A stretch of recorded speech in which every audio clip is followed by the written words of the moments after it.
എല്ലാവർക്കും നമസ്കാരം. സൈലത്തിന്റെ പുതിയൊരു ക്ലാസ്സിലേക്ക് നിങ്ങൾക്ക് എല്ലാവർക്കും സ്വാഗതം. എൻ്റെ പേര് വിഷ്ണു സജീവൻ. നിങ്ങളെല്ലാവരും തമ്മിൽ കണ്ടുവന്നവരാണെന്ന് എനിക്കറിയാം. ഇതൊരു ക്ലിക്ക് ബൈറ്റ് അല്ല. നിങ്ങൾ വോട്ട് ചെയ്യാൻ പോവുകയാണ്. വോട്ട് ചെയ്യുമ്പോൾ നിങ്ങൾ അറിഞ്ഞിരിക്കേണ്ട പരമപ്രധാനമായ കുറച്ച് കാര്യങ്ങളുണ്ട്. ഒന്നാമത്തെ കാര്യം, റൈറ്റ് ടു വോട്ട് അല്ലെങ്കിൽ വോട്ട് ചെയ്യാനുള്ള അവകാശം എന്ന് പറയുന്നത് നമുക്ക് നമ്മുടെ ഭരണഘടന നൽകുന്ന ഒരു അവകാശമാണ്. മനസ്സിലായോ? അത് വെറുതെ കിട്ടിയതല്ല.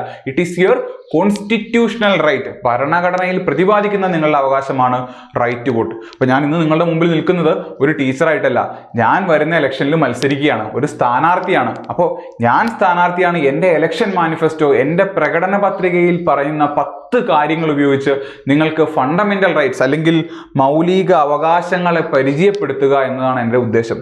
അപ്പോൾ എൻ്റെ ഇലക്ഷനിലെ ജയം എങ്ങനെയാണ് ഈ 10 കോഡ് ഉപയോഗിച്ച് നിങ്ങൾക്ക് മൗലിക അവകാശങ്ങൾ അല്ലെങ്കിൽ ഫണ്ടമെന്റൽ റൈറ്റ്സ് പഠിക്കാൻ കഴിയുന്നുണ്ടെങ്കിൽ, അത് പരീക്ഷാ സമയത്ത് ഓർത്തെടുക്കാൻ കഴിയുന്നുണ്ടെങ്കിൽ, അത് ഉപയോഗിച്ച് മാർക്ക് കിട്ടുന്നുണ്ടെങ്കിൽ, അതാണ് എൻ്റെ ഇലക്ഷനിലെ വിജയമായിട്ട് ഞാൻ കണക്കാക്കുന്നത്. അങ്ങനെ നിങ്ങൾക്ക് ഈ കോഡ് എളുപ്പത്തിൽ പഠിക്കാനും അത് ഓർത്തെടുക്കാനും പറ്റുന്നുണ്ടെങ്കിൽ നിങ്ങൾ ഈ വീഡിയോയുടെ താഴെ കമന്റുകളായിട്ട് രേഖപ്പെടുത്തുക. അങ്ങനെയാണെങ്കിൽ നിങ്ങൾക്ക് DPSP അല്ലെങ്കിൽ directive principles of state policy article 36 മുതൽ ആർട്ടിക്കിൾ 51 വരെ പറയുന്ന, പച്ച മലയാളത്തിൽ പറഞ്ഞാൽ നിർദ്ദേശക തത്വങ്ങൾ പഠിക്കാനുള്ള പുതിയൊരു കോഡുമായിട്ട് ഞാൻ നിങ്ങളുടെ മുമ്പിലേക്ക് വരും. ക്ലിയർ ആണല്ലോ? അപ്പൊ ഈ ഇലക്ഷൻ സമയത്ത് നമ്മൾ പഠിക്കാൻ പോവുകയാണ് ഫണ്ടമെന്റൽ റൈറ്റ്സ് അല്ലെങ്കിൽ മൗലിക അവകാശങ്ങൾ. ക്ലിയർ അല്ലേ? പഠിക്കാം. കഴിഞ്ഞ ക്ലാസ്സിൽ നമ്മൾ ബേസിക് കാര്യങ്ങൾ പഠിച്ചിരുന്നു ഫണ്ടമെന്റൽ റൈറ്റ്സിനെ പറ്റി. ഏത് ഭാഗത്ത് വരുന്നു, ഏതൊക്കെ ആർട്ടിക്കിളാണ്, റിമൂവ് ചെയ്യപ്പെട്ട ഫണ്ടമെന്റൽ റൈറ്റ്സ് ഏതൊക്കെയാണ്, ഓർമ്മയുണ്ടോ? എല്ലാം ഓർമ്മയുണ്ടല്ലോ. പ്രേമത്തിന്റെ കഥയിലൂടെ നമ്മൾ പഠിച്ചത് നിങ്ങൾക്ക് ഓർമ്മയില്ലേ? അപ്പൊ ദാ ഈ ഒരു ഇക്വേഷൻ പഠിക്കാൻ ഞാൻ നിങ്ങളോട് എടുത്തു പറഞ്ഞിരുന്നു. വളരെ സിമ്പിൾ ആണ്. 3 × 12 = 36. 36 - 1 = 35 അല്ലെ? അപ്പൊ എന്താണ് 3, എന്താണ് 12, എന്താണ് 35, എന്താണ് -1? ഇത്രയും കാര്യങ്ങൾ പഠിച്ചവർ താഴെ വന്ന് കമന്റ് ചെയ്യുക. ഈ വീഡിയോ ആണ് നിങ്ങൾ ആദ്യം കാണുന്നതെങ്കിൽ ഇതിനു മുൻപ് ഫണ്ടമെന്റൽ റൈറ്റ്സിന്റെ ബേസിക്സ് പറഞ്ഞൊരു വീഡിയോ നമ്മൾ റിലീസ് ചെയ്തിട്ടുണ്ട്. ആ വീഡിയോ കണ്ടിട്ട് ഈ വീഡിയോയിലേക്ക് വരിക. ക്ലിയർ ആണല്ലോ? അപ്പൊ ആ വീഡിയോയിൽ പറഞ്ഞിട്ടുള്ള കാര്യങ്ങളാണ് എന്ത്? ആർട്ടിക്കിൾ 14 മുതൽ 18 വരെ എന്താണ്, അങ്ങനെ പോയി 35 വരെ എന്താണ് നമ്മൾ പ്രേമം സിനിമയിലൂടെ പറഞ്ഞു അല്ലേ? നിങ്ങളാണ് കേന്ദ്ര കഥാപാത്രം. നിങ്ങളുടെ ജനനം മുതൽ, സ്കൂളിൽ പോകുന്നത് മുതൽ, കോളേജിൽ പോകുന്നത് മുതൽ, അങ്ങനെ പോയി കല്യാണം, കുട്ടികൾ, പ്രോപ്പർട്ടി എല്ലാം നമ്മൾ പറഞ്ഞു. വീട്ടിൽ പ്രശ്ന പരിഹാരം എല്ലാം പറഞ്ഞു. ഓർമ്മയുണ്ടല്ലോ? നിങ്ങളുടെ റിവിഷന് വേണ്ടി ഞാൻ ആ കണ്ടന്റ് ഇവിടെ ആഡ് ചെയ്തിട്ടുണ്ട് കേട്ടോ. റിവിഷന് വേണ്ടി ആ കണ്ടന്റ് ഇവിടെ നിങ്ങൾക്ക് വേണ്ടി ആഡ് ചെയ്തിട്ടുണ്ട്. അപ്പൊ വെറുതെ വീഡിയോ കണ്ടു പോകരുത്, എഴുതി വയ്ക്കുക. 1, 2, 3 പ്രാവശ്യം വായിക്കുമ്പോൾ തീർച്ചയായിട്ടും നിങ്ങളുടെ മനസ്സിൽ നിന്ന് അത് പോവില്ല കേട്ടോ. ക്ലിയർ ആണല്ലോ? അപ്പൊ ഇന്നത്തെ കണ്ടന്റിലേക്ക് വരാം.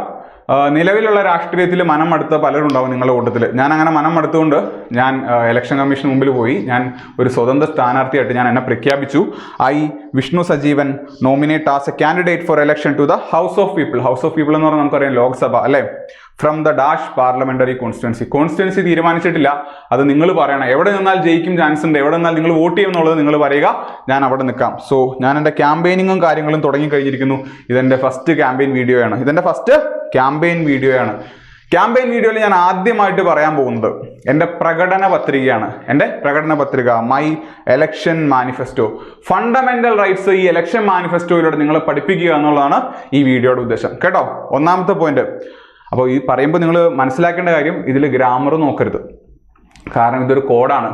അല്ലെങ്കിൽ സ്പെല്ലിംഗ് നോക്കരുത്. ഇതൊരു കോഡാണ്. അങ്ങനെ വലിയ പ്രശ്നങ്ങളൊന്നുമില്ല ഈ കോഡിൽ. എന്നിരുന്നാലും ഞാൻ പറയുകയാണ്, ഇത് ഒരു കോഡാണ്. കോഡ് ഓർത്തിരിക്കാൻ വേണ്ടി മാത്രമുള്ളതാണ്. അല്ലാതെ അതിലെ ഗ്രാമറ്റിക്കൽ മിസ്റ്റേക്സ് കാര്യങ്ങൾ നോക്കിയിട്ട് പ്രയോജനമില്ല കേട്ടോ. അപ്പോൾ ഒന്നാമത്തെ പോയിന്റ്, എനിക്ക് എൻ്റെ രാജ്യമാണ് പരമപ്രധാനം. We shall not make our state inconsistent കേട്ടോ. ഇൻകൺസിസ്റ്റൻസി എന്ന് വെച്ചാൽ എന്താണ്? സ്ഥിരതയില്ലായ്മ. We shall not make our state inconsistent. അതാണ് ഒന്നാമത്തേത്. ഞാൻ എൻ്റെ പ്രോമിസസ് പറയാം, എന്നിട്ട് എങ്ങനെ അതിൽ നിന്ന് ഫണ്ടമെന്റൽ റൈറ്റ്സിലേക്ക് എത്തുമെന്ന് പറയാം. ഓക്കെ അല്ലേ?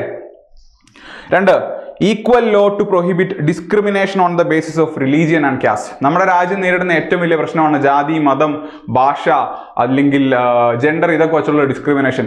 ഞാൻ ജയിച്ചു കഴിഞ്ഞാൽ അങ്ങനെ ഒരു സംഭവം ഉണ്ടാവില്ല. Equal law to prohibit discrimination based on religion, caste, language, gender, place of birth etcetera. Clear ആണല്ലോ? നല്ല പ്രോമിസ് അല്ലേ? മൂന്നാമത്തേത്, public employment to all without untouchability. തൊഴിലില്ലായ്മ എനിക്കറിയാം സുഹൃത്തുക്കളെ, നിങ്ങൾ ഫേസ് ചെയ്യുന്ന ഒരു വലിയ പ്രശ്നമാണ്. ഞാൻ ജയിച്ചു കഴിഞ്ഞാൽ തൊഴിൽ ഉറപ്പാണ്. വിത്തൗട്ട് അൺടച്ചബിലിറ്റി, അതായത് അൺടച്ചബിലിറ്റി അല്ലെങ്കിൽ തൊട്ടുകൂടായ്മ എന്നുള്ള പ്രാക്ടീസ് ഒന്നും എൻ്റെ മണ്ഡലത്തിൽ ഞാൻ നടത്തില്ല. എല്ലാവർക്കും ജാതി, മത, ലിംഗഭേദമന്യേ ജോലി ഉറപ്പുവരുത്തും പബ്ലിക് എംപ്ലോയ്മെന്റ്. അത് ഫോളോ ചെയ്യുന്നവർക്ക് ടൈറ്റിൽസ് വിൽ ബി ഗിവൺ. മനസ്സിലാകുന്നുണ്ടോ? അതായത് ഈ പറഞ്ഞ കാര്യങ്ങളൊക്കെ ഫോളോ ചെയ്യുന്നവർക്ക്, ഡിസ്ക്രിമിനേഷൻ കാണിക്കാത്തവർക്ക്, അൺടച്ചബിലിറ്റി ഫോളോ ചെയ്യാത്തവർക്ക്, അതിനെ എതിർക്കുന്നവർക്ക് I will be giving titles. കേട്ടല്ലോ? ക്ലിയർ ആണല്ലോ? നാലാമത്തേത്, free convicts shall have life and liberty. നിങ്ങൾ അൺടച്ചബിലിറ്റി പ്രാക്ടീസ് ചെയ്ത് കഴിഞ്ഞാൽ ഉറപ്പായിട്ട് ഞാൻ നിങ്ങളെ ജയിലടയ്ക്കും. ഉറപ്പായിട്ട് ഞാൻ നിങ്ങളെ ജയിലടയ്ക്കും. അപ്പോൾ എം പിക്ക് അതിനുള്ള അധികാരം ഉണ്ടോ എന്ന് നമുക്ക് ചിന്തിക്കരുത്. Again this is a code. കേട്ടല്ലോ? This is a code. കേട്ടോ? നിങ്ങളെ ഞാൻ ജയിലടയ്ക്കും. തെറ്റ് ചെയ്തു, ജയിലടയ്ക്കപ്പെട്ടു. നിങ്ങൾ എത്ര കാലമാണോ നിങ്ങൾ പുറത്തേക്ക് വന്നു, പിന്നെ നിങ്ങൾ ഫ്രീ ആണ്. Free convicts shall have life and liberty. ഒരിക്കൽ ജയിലിൽ പോയി എന്ന് കരുതി നിങ്ങളെ സമൂഹം ചാപ്പ കുത്താനൊന്നും ഞാൻ സമ്മതിക്കില്ല. ഫ്രീ കൺവിക്റ്റ് ആയി വന്ന നിങ്ങൾക്ക് എന്ത് വേണം? ലൈഫും വേണം, ലിബർട്ടിയും വേണം. ജീവിക്കാനും സ്വാതന്ത്ര്യത്തോടെ ജീവിക്കാനുള്ള അവകാശം നിങ്ങൾക്കുണ്ട്. കേട്ടോ? They need education. വിദ്യാഭ്യാസം നിങ്ങൾക്ക് ആവശ്യമാണ്. അല്ല, ഒരു തിരുത്തൽ ആവശ്യമല്ലേ? They need education. They shall not be arrested. ഒരിക്കൽ കുറ്റം ചെയ്ത് പോയി എന്ന് കരുതി വീണ്ടും വീണ്ടും അറസ്റ്റ് ചെയ്യാൻ ഞാൻ സമ്മതിക്കില്ല. ക്ലിയർ ആണല്ലോ? ക്ലിയർ ആണോ? എൻ്റെ 5 പോയിന്റ് ക്ലിയർ ആണോ? പറഞ്ഞതിൽ ഞാൻ ഉറച്ചു നിൽക്കും കേട്ടോ. പറഞ്ഞതിൽ ഞാൻ ഉറച്ചു നിൽക്കും. 6ാമത്തെ പോയിന്റിലേക്ക് വരാം. In traffic signal child labour is prohibited. In traffic signal child labour is prohibited. Clear ആണല്ലോ? ചൈൽഡ് ലേബർ എന്ന് പറയുന്നത് നമുക്കറിയാം ഒരു റിയാലിറ്റിയാണ്. എല്ലായിടത്തും കാണാം. എൻ്റെ മണ്ഡലത്തിലും എനിക്ക് തുടച്ചു നിൽക്കണം. പക്ഷേ അതിൻ്റെ ഫസ്റ്റ് സ്റ്റെപ്പായിട്ട് ഞാൻ ട്രാഫിക് സിഗ്നലിൽ ചൈൽഡ് ലേബർ ഇല്ലാന്ന് ഉറപ്പുവരുത്തും. നിങ്ങൾ കാറിലോ ബൈക്കിലോ പോയി നിൽക്കുമ്പോൾ കുട്ടികളെയും കൊണ്ടുവന്ന് ഭിക്ഷ എടുക്കാൻ ഞാൻ സമ്മതിക്കില്ല. അതാണ് ഫസ്റ്റ് സ്റ്റെപ്പ്. സ്റ്റെപ്പ് ബൈ സ്റ്റെപ്പായിട്ട് ഞാൻ അത് പതുക്കെ ഇല്ലാതെയാക്കാം. നിങ്ങൾ ആരും പേടിക്കണ്ട കേട്ടോ. എനിക്ക് വേണ്ടി വോട്ട് ചെയ്യുക. Professor and manager shall pay tax. നമുക്കറിയാം നമ്മുടെ രാജ്യത്ത് വലിയൊരു വിഭാഗം ആൾക്കാർ നല്ല വരുമാനം ഉണ്ടാക്കുന്നവരും ടാക്സ് എളുപ്പത്തിൽ ഇവേഡ് ചെയ്യുന്നുണ്ട്. ഞാൻ അത് സമ്മതിക്കില്ല.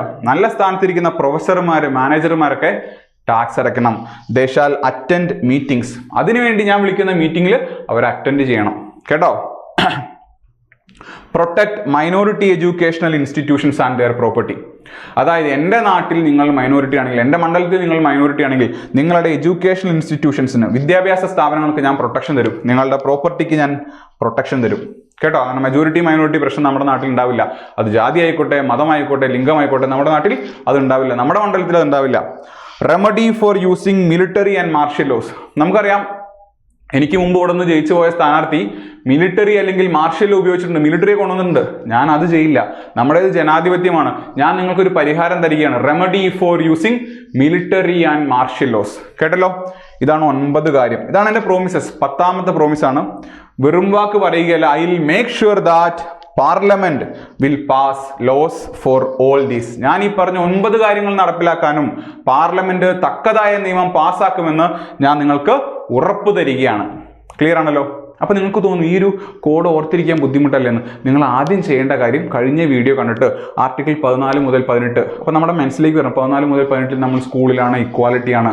19 മുതൽ 22 നമ്മൾ കോളേജിലാണ്, ഫ്രീഡമാണ്. 23, 24 കോളേജിന് ശേഷം ജോലി, ചൂഷണം ചെയ്യാത്ത ജോലി, എക്സ്പ്ലോയിറ്റേഷൻ, ആ ഒരു ബേസിക് സെഗ്രിഗേഷൻ അറിഞ്ഞിരുന്നാൽ മാത്രമേ ഈ കോഡ് കൊണ്ട് നിങ്ങൾക്ക് എഫക്റ്റീവായിട്ട് പ്രയോജനം ഉണ്ടാവുകയുള്ളൂ. ഇത് നിങ്ങൾ വായിച്ച് നിങ്ങൾക്ക് മനസ്സിലാക്കും. പക്ഷേ ഫസ്റ്റ് നിങ്ങൾ ആ ഒരു സെഗ്രിഗേഷൻ അറിഞ്ഞിരിക്കണം. അതുകൊണ്ട് കാണാത്തവരോട് പറയുകയാണ്, തീർച്ചയായിട്ടും നിങ്ങൾ അത് കാണുക. 10-15 മിനിറ്റിന്റെ വീഡിയോ ഉള്ളൂ. അതിനുശേഷം നിങ്ങൾ ഇതിലേക്ക് വരിക. കേട്ടല്ലോ? തുടങ്ങിയാലോ? അപ്പോൾ എൻ്റെ ഇലക്ഷൻ പ്രചരണം അവസാനിപ്പിക്കുകയാണ്. ഞാൻ നിങ്ങളിലേക്ക് ഇറങ്ങി വരികയാണ്. Part 3 of the constitution, fundamental rights നമ്മൾ പഠിച്ചു അല്ലേ? Part 3 of the constitution, article 12, 13. ഞാൻ ആദ്യം പറഞ്ഞ എന്താണ്? We shall not make our state inconsistent. Article 12 state. Definition of state നിങ്ങൾ ഓർത്തിരിക്കേണ്ട കാര്യം, സ്റ്റേറ്റ് എന്ന് വെച്ചാൽ സംസ്ഥാനമല്ല. നമ്മൾ ലിറ്ററലി പറയില്ലേ കേരളമാണ് എൻ്റെ സ്റ്റേറ്റ് എന്ന് പറയില്ല, അതല്ല. ഇവിടെ സ്റ്റേറ്റ് എന്ന് പറഞ്ഞു കഴിഞ്ഞാൽ കേന്ദ്ര ഗവൺമെന്റ് വരാം, പാർലമെന്റ് വരാം, സംസ്ഥാന ഗവൺമെന്റ് വരാം, നിയമസഭ വരാം, അല്ലെങ്കിൽ അതിനോടനുബന്ധിച്ചിട്ടുള്ള സ്ഥാപനങ്ങൾ വരാം, കൺട്രോളർ ആൻഡ് ഓഡിറ്റർ ജനറൽ എന്ന് പറഞ്ഞ ഓഫീസ് വരാം, അല്ലെങ്കിൽ ONGC വരാം, ഗവൺമെന്റ് സ്ഥാപനങ്ങൾ വരാം, ഗവൺമെന്റിന് വേണ്ടി വർക്ക് ചെയ്യുന്ന ഗവൺമെന്റ് ഫണ്ടഡ് ആയിട്ടുള്ള ഏജൻസി വരെ വരാം. ഇതൊക്കെ നമുക്ക് ക്ലാസ്സിൽ ഡീറ്റെയിൽ ആയിട്ട് പഠിക്കാം. ഓരോ ആർട്ടിക്കിൾ നമ്മൾ ഡീറ്റെയിൽ ആയിട്ട് അറിഞ്ഞിരിക്കണം. നമുക്കത് ക്ലാസ്സുകളിൽ പഠിക്കാം. ഇപ്പം നമുക്ക് സർഫസ് ലെവലിൽ പഠിക്കാം. കേട്ടോ? We shall not make our state inconsistent. അപ്പൊ സ്റ്റേറ്റിന്റെ ഡെഫിനിഷൻ ആണ് ഏത് മക്കളെ? 12. അടുത്ത വാക്ക് ഏതാണ്? ഇൻകൺസിസ്റ്റന്റ്. അതായത് ഒന്നിന് വിപരീതമായിട്ട് പോകുന്ന എന്നൊരർത്ഥം ഇൻകൺസിസ്റ്റന്റ് അങ്ങനെ പറയാലോ. ഫണ്ടമെന്റൽ റൈറ്റിനോട് ഇൻകൺസിസ്റ്റന്റ് ആയി നിൽക്കുന്ന നിയമങ്ങളെ പറ്റിയാണ് ആർട്ടിക്കിൾ 13 പറയുന്നത്. Laws inconsistent with or in derogation of the fundamental rights. Fundamental rights, മൗലികാവകാശങ്ങൾ നിങ്ങളോട് എന്ത് പറയുന്നോ അതിന് വിപരീത ദിശയിൽ പ്രവർത്തിക്കുന്ന നിയമങ്ങൾ they will be null and void. അതിന് വാലിഡിറ്റി ഉണ്ടാകില്ല എന്നാണ് പറയുന്നത് ആർട്ടിക്കിൾ 13. കേട്ടല്ലോ? അപ്പൊ സ്റ്റേറ്റ് ഇൻകൺസിസ്റ്റന്റ്, അതാണ് നമ്മുടെ ആദ്യത്തെ കോഡ്. കേട്ടോ? We shall not make our state inconsistent. പ്രതിജ്ഞ എടുത്തല്ലോ. രണ്ടാമത്തേത്, പാർട്ടി പ്രവർത്തകരെ നിങ്ങൾ കുറച്ചുകൂടെ ഉഷാറാവോ. രണ്ടാമത്തേത്, equal law to prohibit discrimination on the basis of religion and caste. അപ്പൊ എന്താണ് ഈക്വൽ ലോ? അതാണ് 14ാമത്തെ ആർട്ടിക്കിൾ. എന്താണ്? Equality before law. അപ്പൊ ഇവിടെ നിങ്ങൾ ഓർത്തിരിക്കേണ്ട കാര്യം എന്താണ്? 14 മുതൽ 18 വരെ റൈറ്റ് ടു ഇക്വാലിറ്റി ആണെന്ന് നമ്മൾ ഓൾറെഡി പഠിച്ചു കഴിഞ്ഞു. 14 മുതൽ 18 വരെ സ്കൂളിൽ പോകുന്നു. സ്കൂളിൽ എല്ലാവരും തുല്യരാണ്. തുല്യത, സമത്വം, ഇക്വാലിറ്റി. അതിൽ 14ലേക്ക് വരാം. 14ലേക്ക് വന്നു. Equal law, equality before law, നിയമത്തിന് മുന്നിൽ നിങ്ങൾ തുല്യരാണ്. 15, prohibition of discrimination on the grounds of religion, race, caste, sex or place of birth. അതായത് നിങ്ങളുടെ മതത്തിന്റെ പേരിൽ, ജാതിയുടെ പേരിൽ, വർഗത്തിന്റെ പേരിൽ, ജെൻഡറിന്റെ പേരിൽ, ജനിച്ച സ്ഥലത്തിന്റെ പേരിൽ, ഭാഷയുടെ പേരിലൊന്നും നിങ്ങൾ എന്ത് ചെയ്യാൻ പറ്റില്ല, തരം തിരിക്കാനോ ഡിസ്ക്രിമിനേറ്റ് ചെയ്യാനോ കഴിയില്ല. മനസ്സിലായോ? അതാണ് ഇത് പറയുന്നത് ആർട്ടിക്കിൾ 15. ഇവിടെ ലാംഗ്വേജ് എന്ന് എടുത്ത് പറഞ്ഞിട്ടില്ല. അതിന്റെ ബേസിസിൽ ചില കേസുകളിൽ നമുക്ക് ഒരു സെഗ്രിഗേഷൻ കൊണ്ടുവരാം. അതൊക്കെ ഇൻഡെപ്ത് ആയിട്ട് ഒരു ആർട്ടിക്കിൾ പഠിക്കുമ്പോൾ പഠിക്കേണ്ട കാര്യമാണ്. നമുക്കത് ക്ലാസ്സിൽ പറയാം. ഇപ്പോൾ ജെൻഡർ ബേസിൽ പറ്റില്ല എന്ന് പറഞ്ഞാൽ സ്ത്രീകൾക്കും കുട്ടികൾക്കും സംരക്ഷണം കൊടുക്കാൻ ചില നിയമങ്ങളുണ്ട്. അങ്ങനെ ചില എക്സെപ്ഷൻസ് ഒക്കെ ഉണ്ട്. അതൊക്കെ നമുക്ക് ക്ലാസ്സിൽ പറയാം കേട്ടോ. അതൊക്കെ നമുക്ക് ക്ലാസ്സിൽ പറയാം. Article 15, prohibit discrimination on the basis of religion and caste. Article 14ഉം 15ഉം കഴിഞ്ഞല്ലോ. ഞാൻ മൂന്നാമതെന്ന പ്രോമിസ് എന്താണ്? പറഞ്ഞേ. Public employment to all without untouchability. Article 16, equality of opportunity in matters of public employment. അതായത് ഗവൺമെന്റ് ജോലി നിങ്ങൾക്ക് കിട്ടാൻ നിങ്ങൾ എല്ലാവർക്കും, ഇന്ത്യൻ പൗരനാണെങ്കിൽ നിങ്ങളുടെ യോഗ്യതയ്ക്ക് അനുസരിച്ച് നിങ്ങൾ എല്ലാവരും ജോലിക്ക് എലിജിബിൾ ആണ്. ആ യോഗ്യത എന്ന് പറയുമ്പോൾ അല്ലെങ്കിൽ അതിനൊരു മാനദണ്ഡമായിട്ട് നിങ്ങളുടെ ജാതിയോ മതമോ നിറമോ ഒന്നും വരില്ല. അതാണ് ഇത് article 16, equality of opportunity in matters of public employment. Clear ആണല്ലോ? Public employment to all without untouchability, തൊട്ടുകൂടായ്മയില്ല. Article 17, abolition of untouchability. പിന്നെ ഞാൻ എന്ത് പറഞ്ഞു? നിങ്ങൾ ഇത് ഫോളോ ചെയ്ത് കഴിഞ്ഞാൽ ടൈറ്റിൽസ് വിൽ ബി ഗിവൺ. ഞാൻ പറഞ്ഞു അല്ലേ, ടൈറ്റിൽസ് വിൽ ബി ഗിവൺ എന്ന് ഞാൻ പറഞ്ഞു. അബോളിഷൻ ഓഫ് ടൈറ്റിൽസ് ആണ് 18ാമത്തേത്. അബോളിഷൻ ഓഫ് ടൈറ്റിൽസ് ആണ് 18ാമത്തേത്. 17 അബോളിഷൻ ഓഫ് അൺടച്ചബിലിറ്റി ആണെങ്കിൽ 18 എന്ന് പറഞ്ഞാൽ അബോളിഷൻ ഓഫ് ടൈറ്റിൽ. ഈ ടൈറ്റിൽ എന്ന് പറയുമ്പോൾ നിങ്ങൾ മനസ്സിലാക്കേണ്ടത്, പണ്ട് കാലത്ത് ഈ രാജഭരണ കാലത്തൊക്കെ ദിവാൻ എന്നുള്ള ടൈറ്റിൽ ഉണ്ടായിരുന്നു. ചില വ്യക്തികൾക്ക് സമീന്ദാർ അല്ലെങ്കിൽ രാജ എന്നുള്ള ടൈറ്റിലൊക്കെ ഉണ്ടായിരുന്നു. ആ ടൈറ്റിലൊക്കെയാണ് എടുത്തു കളഞ്ഞത് കേട്ടോ. അല്ലാതെ ഈ മിലിറ്ററി ടൈറ്റിലുകൾ അല്ലെങ്കിൽ കഴിവുകൊണ്ട് നേടിയെടുക്കുന്ന ഭരത് അവാർഡ്, ഈ ടൈറ്റിലൊന്നും അല്ല അബോളിഷ് ചെയ്യുന്നത്. കേട്ടല്ലോ? മനസ്സിലായല്ലോ? അപ്പൊ നിങ്ങൾ ഇത് ഫോളോ ചെയ്തില്ല, നിങ്ങൾ തൊട്ടുകൂടായ്മ, തീണ്ടിക്കൂടായ്മ തുടങ്ങിയ സാധനങ്ങൾ പ്രാക്ടീസ് ചെയ്യുന്നവരാണെങ്കിൽ അതിന് പെനാൽറ്റി ഉണ്ടാവും. അതൊന്നും ഞാൻ എൻ്റെ മണ്ഡലത്തിൽ വച്ച് പൊറപ്പിക്കില്ല. ക്ലിയർ ആണോ? ക്ലിയർ ആണല്ലോ? 14 മുതൽ 18 വരെ ഇക്വാലിറ്റി. 19 മുതൽ 22 വരെ നമ്മൾ പറഞ്ഞു കോളേജാണ്, ഫ്രീഡത്തിനെ പറ്റിയാണ്. ഞാൻ എന്താ പറഞ്ഞേ? നിങ്ങളെ ഞാൻ പണിഷ് ചെയ്യുമെന്ന് പറഞ്ഞു അല്ലേ? ഒരിക്കൽ പണിഷ് ചെയ്യും, തെറ്റ് ചെയ്താൽ പണിഷ് ചെയ്യും. പക്ഷേ നിങ്ങൾ ഫ്രീ ആയി കഴിഞ്ഞാൽ, free convicts shall have life and liberty. Freedom, അതാണ് 19 മക്കളെ. എന്ത്? Protection of certain rights regarding freedom of speech, അല്ലെങ്കിൽ ഫ്രീഡം ഓഫ് മൂവ്മെന്റ്, അല്ലെങ്കിൽ ഫ്രീഡം ടു അസംബിൾ, അല്ലെങ്കിൽ freedom to practice a job, അല്ലെങ്കിൽ freedom of movement across the country. അങ്ങനെ അതിലും limitations ഉണ്ട്. എഗെയിൻ അത് നമുക്ക് ക്ലാസ്സുകളിൽ പഠിക്കാം. അപ്പോൾ ഫ്രീഡമാണ്, ആ 6 ഫണ്ടമെന്റൽ ഫ്രീഡത്തിനെയാണ് ആര് പറയുന്നത്? ആർട്ടിക്കിൾ 19 പറയുന്നത്. അടുത്തത് free convicts shall have life and liberty എന്നല്ലേ? കൺവിക്ട്സ് എന്താണ്? അപ്പൊ 20, protection in respect of conviction for offences. അതായത് ഒരു കുറ്റം ചെയ്ത് എന്ന് നിങ്ങളൊരു കൺവിക്റ്റ് ആയി കഴിഞ്ഞു, അക്യൂസ്ഡ് അല്ല, നിങ്ങളുടെ മേലെ ആരോപിക്കപ്പെടുകയല്ലേ ചെയ്തിട്ടുള്ളത്, നിങ്ങൾ കൺവിക്റ്റ് ആയി കഴിഞ്ഞു. അപ്പോഴും നിങ്ങൾക്ക് ചില അവകാശങ്ങളുണ്ട്, കുറ്റവാളിക്കുമുള്ള ചില അവകാശങ്ങളുണ്ട്. ആ അവകാശങ്ങളെ പറ്റി കൺവിക്റ്റ് ഓർത്തിരിക്കുക. When you are convicted for offences then you have certain rights. ആ പ്രൊട്ടക്ഷൻ, ആ റൈറ്റ്സിനെ പറ്റിയാണ് ആർട്ടിക്കിൾ 20 പറയുന്നത്. ആ റൈറ്റ്സിനെ പറ്റിയാണ് ആർട്ടിക്കിൾ 20 പറയുന്നത്. അപ്പൊ ഞാൻ എന്താ പറഞ്ഞത്? Free convict shall have life and liberty അല്ലേ? ഫ്രീ ആയി കഴിഞ്ഞാൽ എന്തുണ്ട്? ലൈഫ് ആൻഡ് ലിബർട്ടി ഉണ്ട്. 21, protection of life and personal liberty. Indian ഭരണഘടനയിലെ ഏറ്റവും പ്രധാനപ്പെട്ട ആർട്ടിക്കിൾ ഏതാണെന്ന് എന്നോട് ചോദിച്ചാൽ ഇതാണത്. ഏതാണ്? Right to life. Right to life, personal liberty. പുതിയ അവകാശങ്ങൾ വരാറില്ലേ? Right to internet, right to sleep, right to pollution free atmosphere എന്നുള്ള അവകാശങ്ങളൊക്കെ വരുമല്ലോ. ആ സാധനങ്ങളൊക്കെ വന്നു ചേരുന്നത് ആർട്ടിക്കിൾ 21ലേക്കാണ് കേട്ടോ. റൈറ്റ് ടു പ്രൈവസി, ഇതൊക്കെ വന്നു ചേരുന്നത് ആർട്ടിക്കിൾ 21ലേക്കാണ്. ഇന്ത്യൻ ഭരണഘടന ഇങ്ങനെ ഇവോൾവിംഗ് ആയിട്ടുള്ള പുതിയ മാറ്റങ്ങളെ അംഗീകരിക്കുന്ന ഒരു ഭരണഘടനയാവാൻ വേണ്ടി അതിനെ പ്രാപ്തനാക്കുന്ന ഒരു ആർട്ടിക്കിളാണ് ഏത്? ആർട്ടിക്കിൾ 21. ക്ലിയർ ആണല്ലോ? ക്ലിയർ ആണല്ലോ? അപ്പൊ ഞാൻ പറഞ്ഞു free convict shall have life and liberty. നിങ്ങൾ കൺവിക്ട് ചെയ്ത് വന്നവരാണോ, നിങ്ങൾ ശിക്ഷ കഴിഞ്ഞ് നിങ്ങൾ പുറത്തിറങ്ങിയോ, നിങ്ങൾ ഫ്രീ ആണ്. നിങ്ങൾക്ക് ഞാൻ എന്ത് തരും? ദ നീഡ് എഡ്യൂക്കേഷൻ, വിദ്യാഭ്യാസം തരും. ആർട്ടിക്കിൾ 21 ലൈഫാണെങ്കിൽ 21A റൈറ്റ് ടു എഡ്യൂക്കേഷൻ. വിദ്യാഭ്യാസത്തിനുള്ള അവകാശമാണ് മക്കളെ 21A. The need education. അപ്പൊ ഞാൻ കഴിഞ്ഞ കുറേ ക്ലാസ്സുകളായിട്ട് നിങ്ങളോട് പറയുന്നുണ്ട് എന്ത് ABC എന്നൊക്കെ എക്സ്ട്രാ കണ്ടാൽ എന്ത് മനസ്സിലാക്കണം? ആർട്ടിക്കിൾ 21 ഭരണഘടനയുടെ ഒറിജിനൽ ഭരണഘടനയുടെ ഭാഗമായിരുന്നു. 26 ജനുവരി 1950 വന്ന ഭരണഘടനയുടെ ഭാഗമായിരുന്നു. എന്നാൽ 21A, B, C വന്നാൽ പിന്നീട് ആഡ് ചെയ്യപ്പെട്ടവയാണ്. അപ്പോൾ ആരാധകരെ നിങ്ങൾ എന്ത് ചെയ്യുക? ആർട്ടിക്കിൾ 21A ഏത് അമെൻമെന്റ് പ്രകാരമാണ് ആഡ് ചെയ്തതെന്ന് ആ വീഡിയോയുടെ താഴെ പോയി കമന്റ് ചെയ്യുക.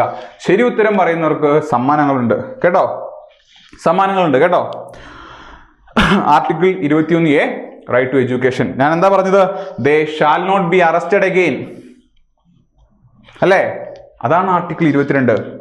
Protection against arrest and detention in certain cases. അതായത് ഒരു ഉദാഹരണം പറഞ്ഞു കഴിഞ്ഞാൽ ഒരു കുറ്റത്തിന് ഒന്നിലധികം തവണ ശിക്ഷിക്കപ്പെടരുത്. ഡബിൾ ജെപ്പടി എന്ന കോൺസെപ്റ്റ് എന്ന് പറയുന്നത്. അങ്ങനെ തുടങ്ങിയ കാര്യങ്ങളെ ആർട്ടിക്കിൾ 20 പറയുന്നത് കൺവിക്ട് ചെയ്യപ്പെട്ട വ്യക്തിയുടെ അവകാശമാണെങ്കിൽ ആർട്ടിക്കിൾ 22 പറയുന്നത് അറസ്റ്റ് ചെയ്യപ്പെടുന്ന വ്യക്തിയുടെ അവകാശമാണ്. അത് പല രീതിയിലുള്ള അറസ്റ്റ് ആവും. കുറ്റം ചെയ്തിട്ട് അറസ്റ്റ് ചെയ്യുന്നതാവും. ചില ആൾക്കാരെ കരുതൽ തടങ്കൽ വെക്കില്ല, പ്രിവെന്റീവ് ഡിറ്റൻഷൻ, കുറ്റം ചെയ്യാൻ ചാൻസ് ഉള്ളതുകൊണ്ട് അങ്ങനെയുള്ളവർക്കും അവകാശമുണ്ട്. അതിനെപ്പറ്റി എന്ന് പറയുന്നത് ആർട്ടിക്കിൾ 22. അപ്പൊ കോഡ് സിമ്പിൾ ആണല്ലോ. ഒറ്റ ലൈനിലൊക്കെയാണ് നമ്മൾ ഇത്രയും ആർട്ടിക്കിളുകൾ പഠിക്കുന്നത് കേട്ടോ. അടുത്തതിലേക്ക് വരാം. ഞാൻ അടുത്ത പ്രോമിസ് എന്താണ്? In traffic signal child labour is prohibited. ഞാൻ പറഞ്ഞു 23-24 വയസ്സിൽ നമ്മൾ ജോലി തേടി പോകും. ചൂഷണം ചെയ്യാത്ത ജോലി. Right against exploitation. നമ്മൾ പറഞ്ഞു right against exploitation. In traffic signal,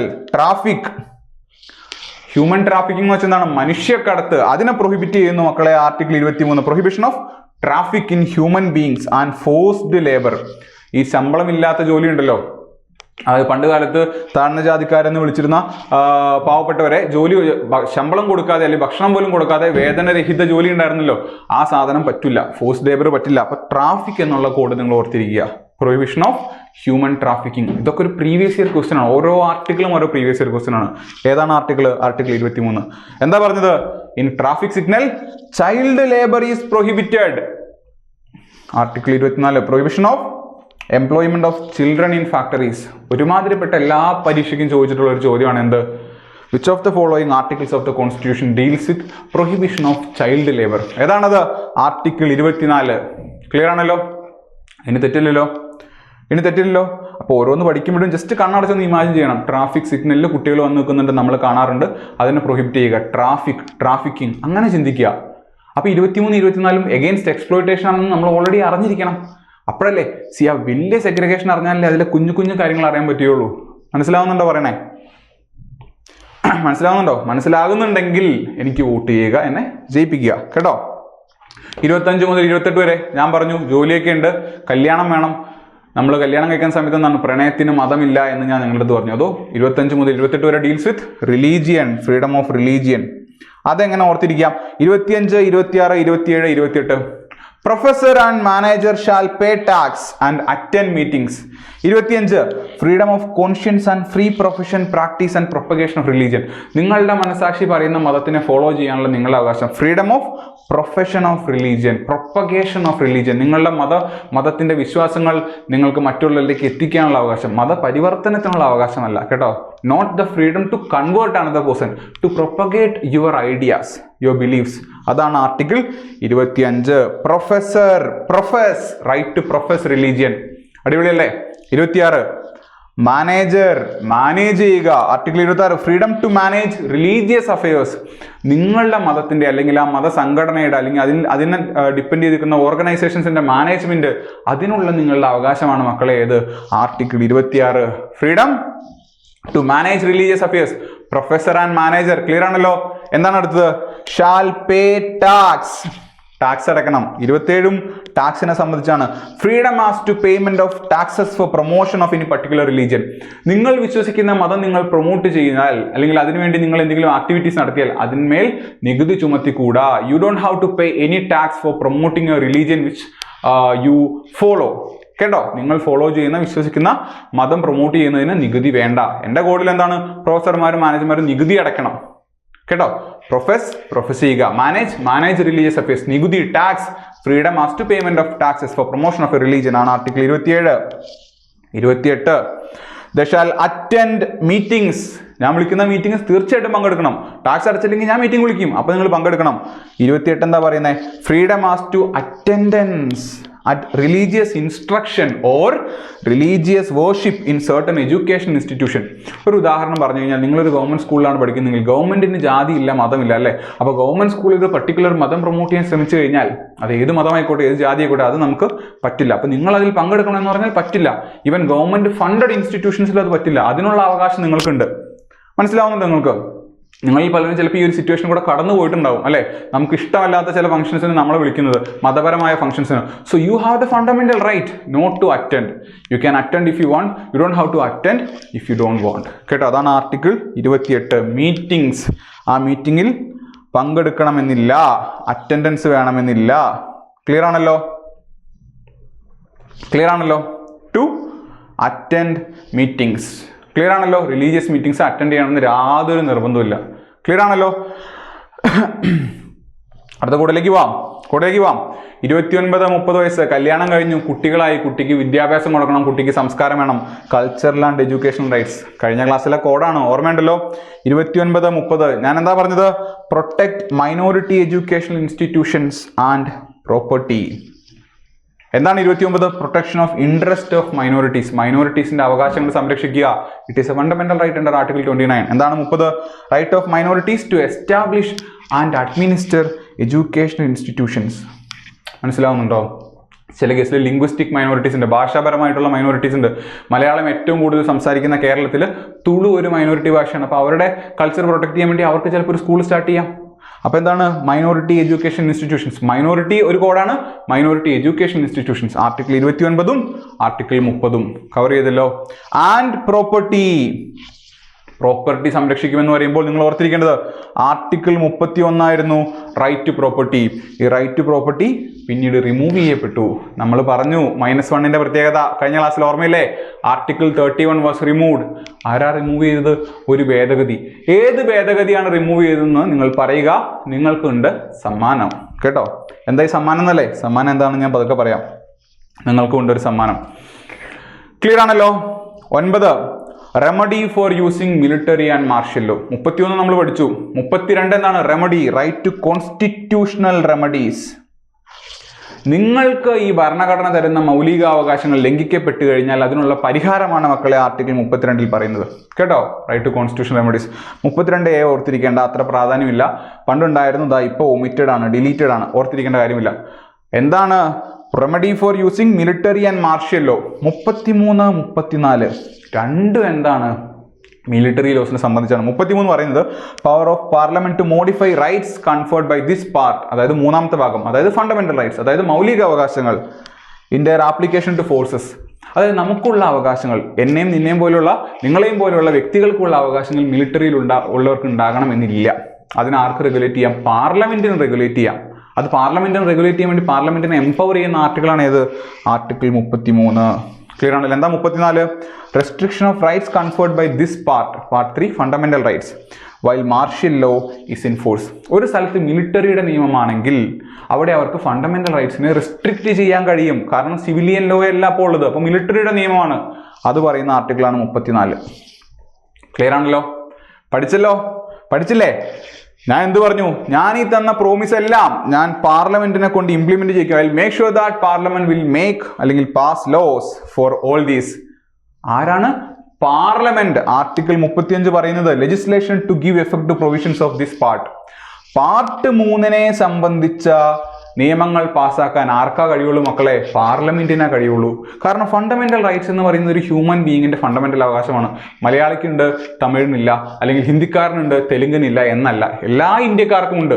എല്ലാ ഇന്ത്യക്കാർക്കും ഒരുപോലെ യൂണിഫോം ആയിട്ടുള്ള സാധനങ്ങൾ പാസ്സാക്കാൻ ഓരോ സ്റ്റേറ്റ് വിചാരിച്ചാൽ പറ്റില്ല. അതിന് പാർലമെന്റ് വിചാരിക്കണം. എല്ലാ ഇന്ത്യക്കാർക്കും വേണ്ടി ആര് വിചാരിക്കണം? പാർലമെന്റ് വിചാരിക്കണം.